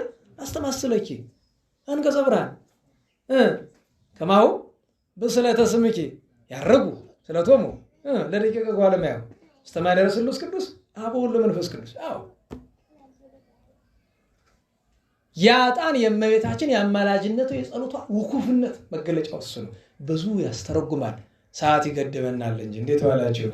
አንዲት ነገርን ጨምር ወረድ ብሎ ይህም ምስጋና ካየ በኋላ ከታች ከሱራፌል አንድ ወደ እኔ ተላከ፣ ከፍም መካከል አንስቶ በጉጠት አቀበለኝ ይላል አይደለም? አባቶቻችን ሲተረጉሙ ምን አሉ? ሱራፊ መልአኩ የካህን ምን አላችሁ? ጉጠት የስልጣኑ፣ ፍም የስጋው ደግሞ ምሳሌ ነው። አንድም መልአኩ የዲያቆኑ፣ ጉጠቱ የርፈ መስቀል ለካህኑ ሲሆን ስልጣን ያለው ለምን? ካህናት ስጋ ወልደ አምላክን መንካት ይችላሉ፣ መላእክት አይነኩም። መልአክና ዲያቆን አይነካም። ይህ ማለት መልአክና ዲያቆንን ለማነጻጸር እንዳይመስል ተው። እንኳን መልአክ እዚህ የቆመው ዛፍ ጋር መናጸር አንችልም። በዚህ ዘመን ያለን እውነቴን ነው። ዘመን ያለ ዲያቆናት ነግሬያችኋለሁ እኮ በቀደም ትናንት ሰባኪ የዘመን ሰባኪ ምንድነው እናልኳችሁ? ዘባቾች አይደለም። በዚህ ዘመን ያለን አብዛኞች ዲያቆናት ደግሞ ጥሩ ስማችን ልንገራችሁ፣ ሌሎቻችሁ ስለምትምሩ ዲያቆናት አብራችሁ አብዛኞቻችን ምንድነን? ብላሽ በክ ይለዋል አይደለም? በክ ብላሽ ከሆነ በዚህ ዘመን ያለ ዲያቆን እኔ ዋናው እኔ ሆኜ ሁሉን ማለት አይደለም፣ አብዛኛው ማለት ነው። ብላሽ በክ ይለዋል መጽሐፍ። ምንም ሙያ የሌለ እንደዚህ ብሎ መዘበት ብቻ የተሰጠንን ጸጋ ያላወቅነው እና መልአኩ የዲያቆን ጉጠት የርፈ መስቀል ፍም የደሙ ምሳሌ አለ። ይሄው ግን ለጊዜያዊ ምሳሌ ነው። ፍጻሜው ምን አለ? አባ ጊዮርጊስ የጠቀሰውን ነገር ጠቀስ አድርገን ዛሬውን እንጨርስ። እመቤታችን ድንግል ማርያምን ካመሰግንበት አንቀጹ መካከል ማዛ ቅዳሴ የሚል አባ ጊዮርጊስን ታውቃላችሁ? እናውቃለን በሉ እንጂ ታውቃላችሁ? አታውቁም? ኧረ በሞቴ እንዴት ዋላችሁ? የአባ ጊዮርጊስ ዘጋስጫ ማዛ ቅዳሴ። ኧረ ወዴት ሄድክ? ሲፈልጉት አይገኝ። እንደው ቃል በቃል ላንብብላችሁ። ግን መጨረሻ ላይ ሀዳፌ ነፍሱ ላይ ሲያመሰግናት አቤት አቤት እኔ ገርመኛል።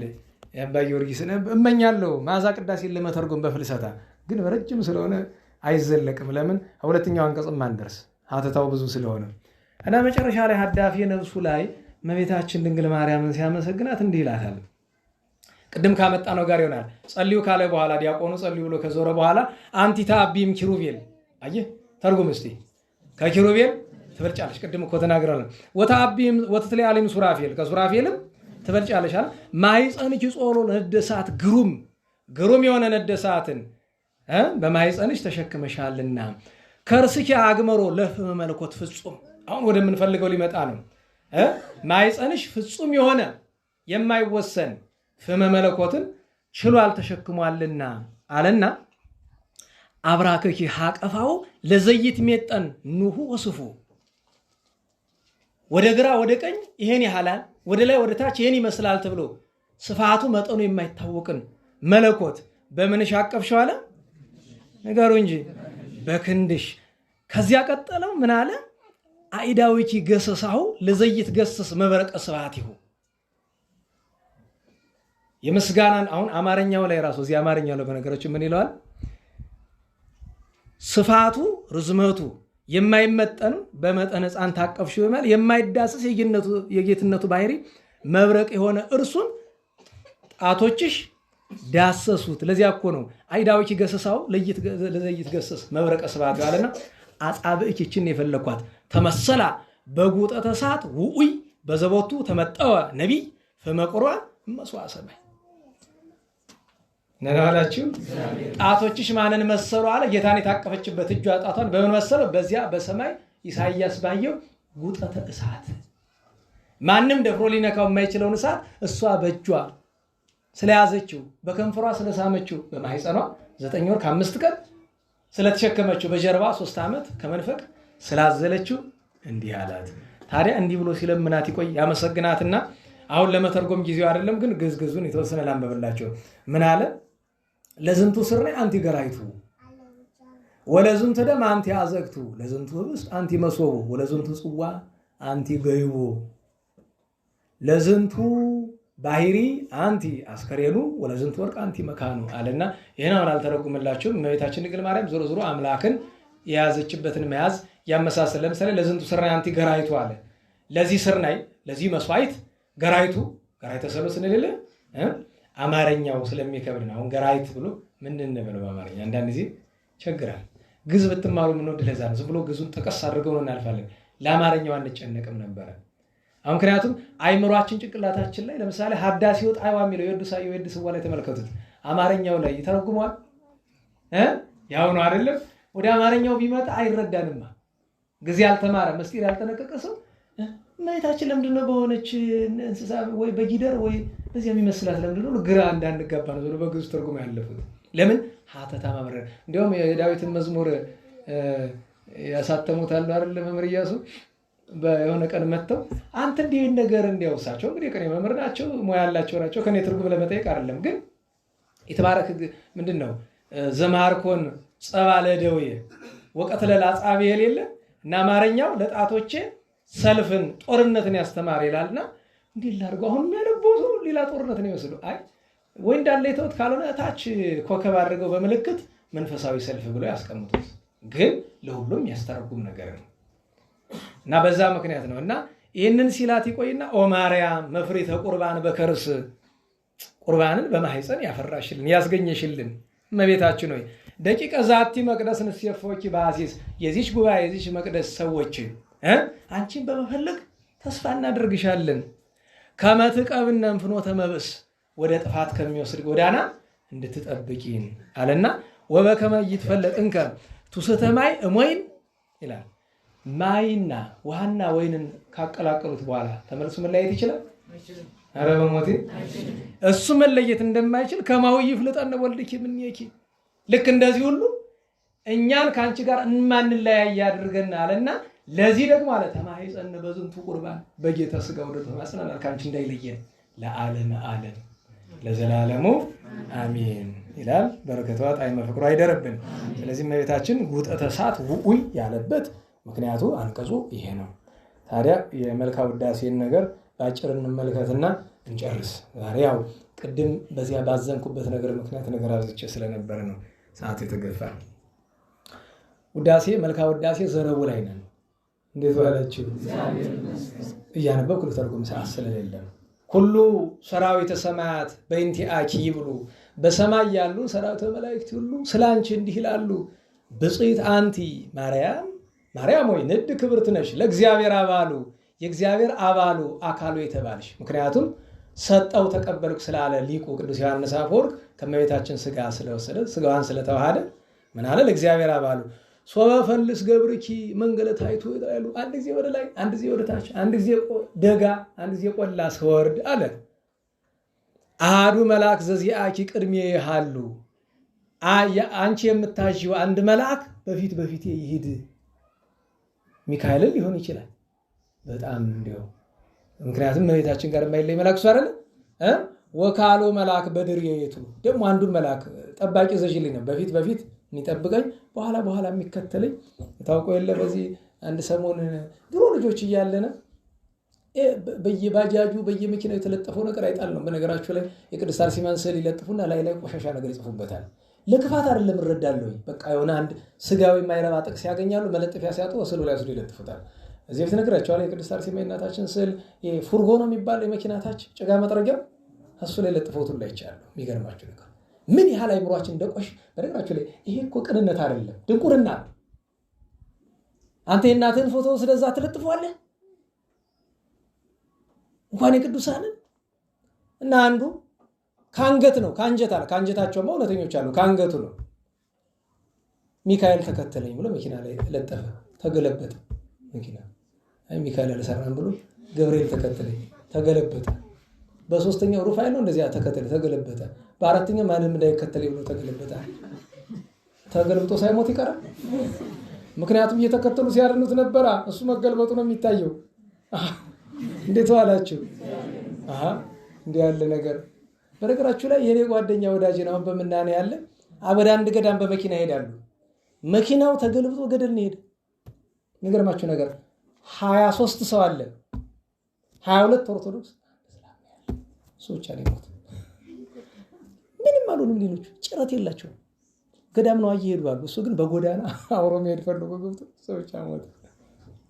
ይገርመኛል። እሱ ያ ወንድሜ ሲተረክልኝ በጣም እና በእውነቱ እንዲህ አሐዱ መልአክ ዘዚአኪ በሚለው መጥቶ ነው ዘዚአኪ በሚለው ተነበዩ ላዕሌኪ አብያቶ መንክራት ነቢያት ስላንቺ ድንቅ ገናና ነገርን ትንቢት ተናገሩ።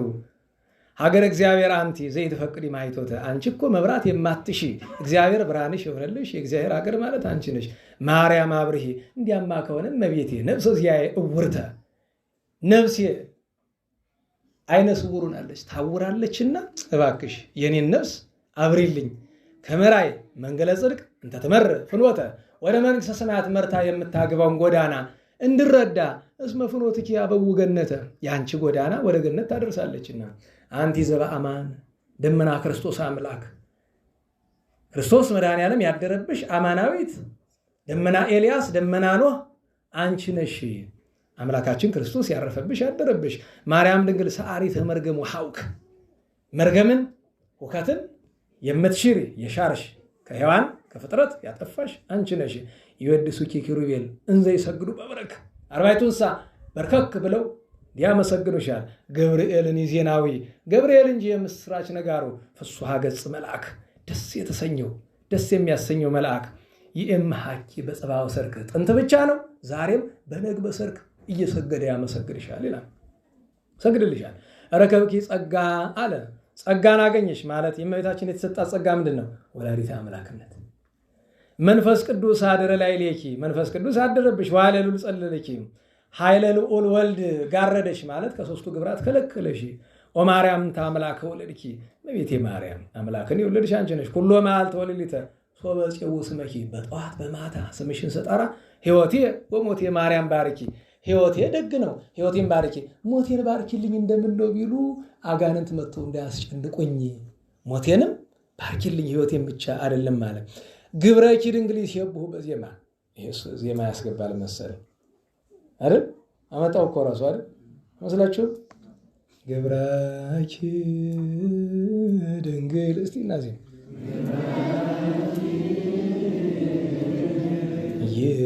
ይሴብሑ በዜማ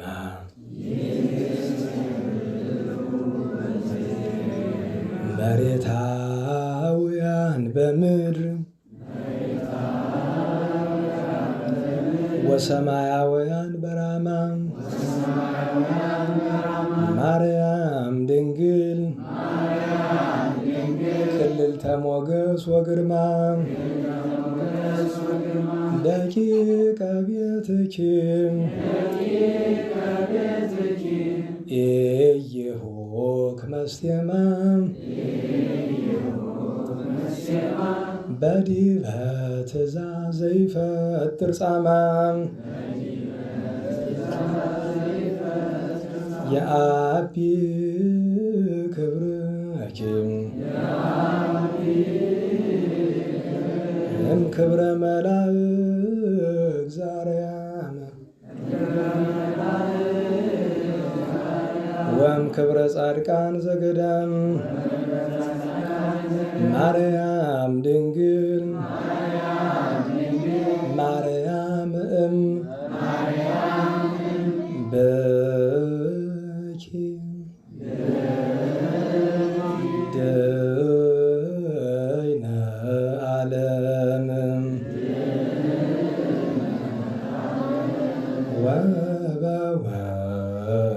ወበወልድኪ ኮነ ሰላም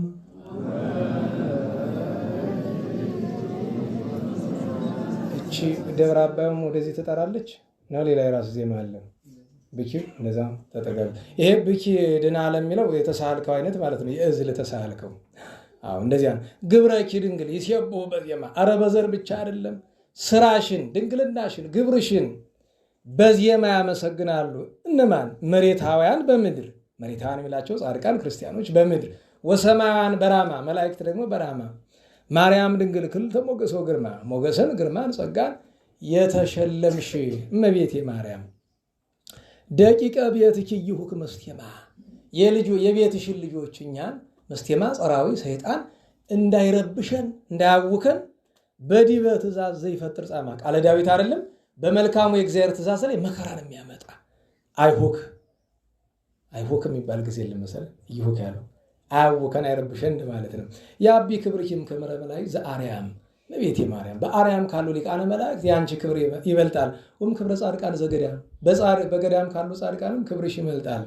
ማርያም ድንግል ማርያም ድንግል ሆይ አንቺ ድንግል ነሽ፣ እናትም አንቺ ነሽ፣ እናትም ድንግልም ነሽ አለና በኪ ድህነ ዓለም በአንቺ ዓለም ዳነ ወበወልድኪ ኮነ ሰላም በልጅሽም ሰላም ፍቅር አንድነት ድነት ተደረገ ሲል ነው። ቸር መድኃኔዓለም በረከቷን ጣዕሟን ያሳድርብን። የደራሲውን የድርሰቱን በረከት ያሳድርብን። ነገ የእመቤታችን ጽንሰት ነው። ዓመታዊ በዓል ነው። ስግደት የለም፣ ግዝት ነው እንድታውቁት። እነ አፄ ናኦድ፣ ቅዱስ ጢሞቴዎስ፣ እነ ቅዱስ ገብርኤል፣ ኢያቄም ወሐና፣ ቅዱስ ዮሴፍ ወልደ ያዕቆብ እስራኤል፣ ሊቀ ሐዋርያት ቅዱስ ጴጥሮስ እንደዚህ ሁሉ ዓመታዊ በዓላቸው ነው። ከእመቤታችን ድንግል ማርያም ጋር በዓሉን የበረከት ያደርግልን። ጾሞ ለማበረከት የሚያበቃን። ስብሐት ለእግዚአብሔር ልዑል ወለወላዲቱ ድንግል ወለመስቀሉ ክቡር ዘሣህል አሜን።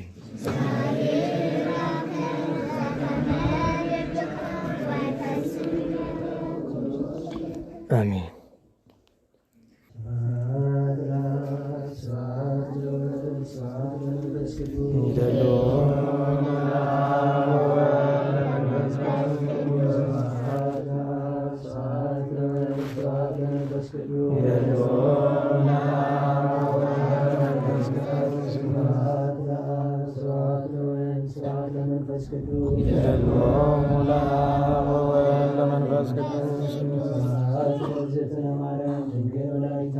ይደልዋነ እግዝእትነ ማርያም ድንግል ወላዲተ አምላክ ይደልዎ ለመስቀለ እግዚእነ ኢየሱስ ክርስቶስ አሜን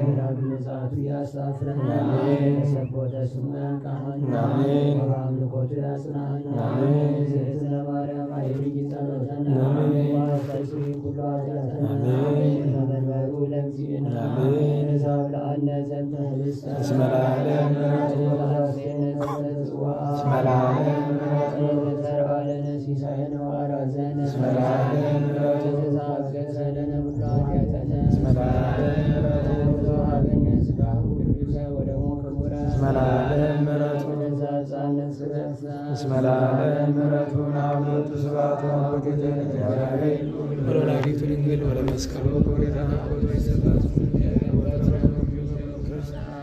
ስብሐት ለአብ ወወልድ ወመንፈስ ቅዱስ ይእዜኒ ወዘልፈኒ ወለዓለመ ዓለም አሜን። አውሎግሶን በእንተ አብ ወወልድ ወመንፈስ ቅዱስ አቀበት ለወጡ ቁልቁለት ለወረዱ ርጥብ ለጤሰባቸው ደረቅ ለነደደባቸው ለተረዱ ለተራዱ ለዘከሩ ላዘከሩ ስመ እግዚአብሔር ስመ ማርያም ድንግል ስመ ቅዱሳን ለጥሉ እግዚአብሔር አስበ ቅዱሳን ይሰብልን።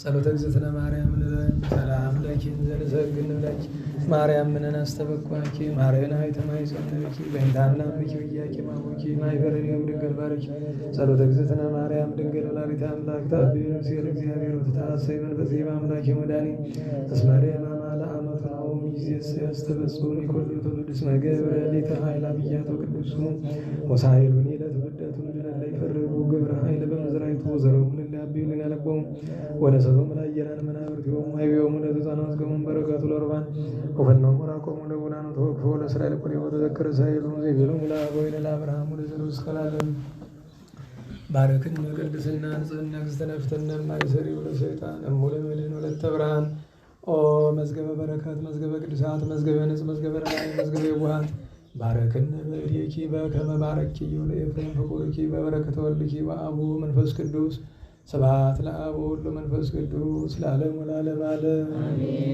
አፉን አስተንፈሰ ወልሳኔ አልወሰሰ ለክብረ ፍልሰትኪ ድንግል ስብሐ ቀርብ ተውላስ ማርያም ዘኮኝ ቅድስተ ቅዱሳን መቅደሰ በቅድሜኪ እግዝእትየ መረከብኩ ሞገሰ በየማነኪ ባርክኒ ስልሳ አድኅነነ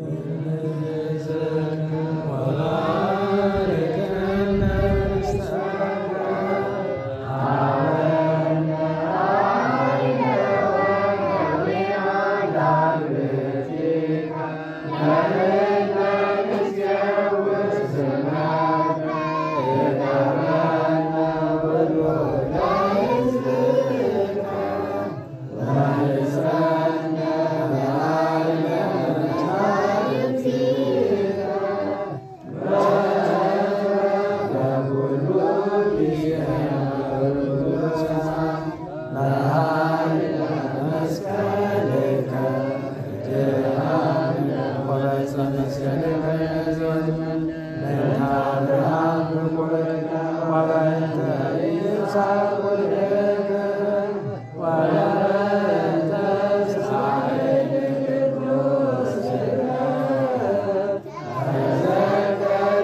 ቸሩ መድኃኔዓለም ፈጣሪያችን በሰላም አስችለን በሰላም ያስፈጸመን ቅዱስ ስሙ የተመሰገነ ይሁን።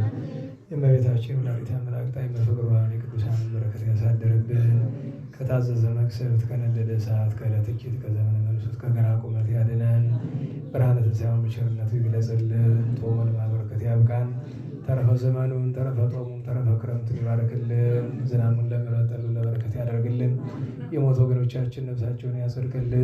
ይልቁኑ የመምህራችን የገብረ ኪዳን ወንድማችን ፍቅረ ሥላሴ ሌሎችን ነፍስ በአብርሃም በይስሐቅ በያዕቆብ አጠገብ ያኖርልን። አስቡን አትርሱ የሚሉ ወገኖቻችን ሁሉ በይቅርታው ያስብልን። ሰላም በዋለን ቸርነቱ ሰላም እንዲያሳድረን ቅዱስ ስሙን አቡነ ዘበሰማያት ብለን እንጥራም። ይትቀደስ ስምከ ትምጻእ መንግሥትከ ወይኩን ፈቃድከ በከመ በሰማይ ከማሁ በምድር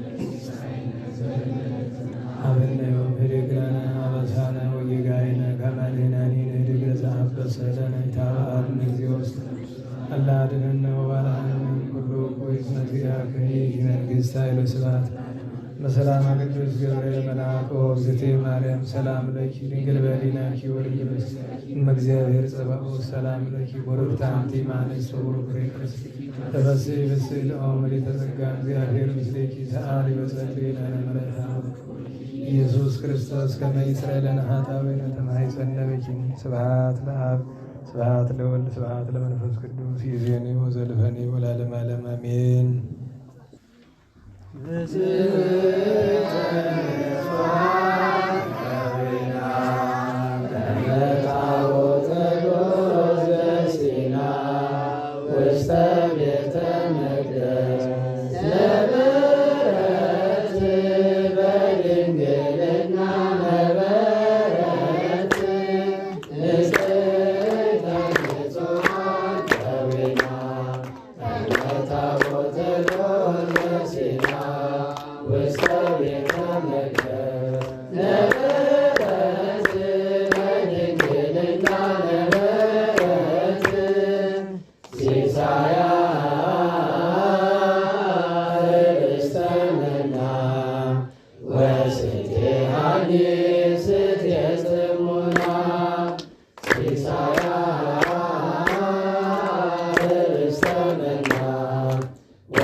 አሜን።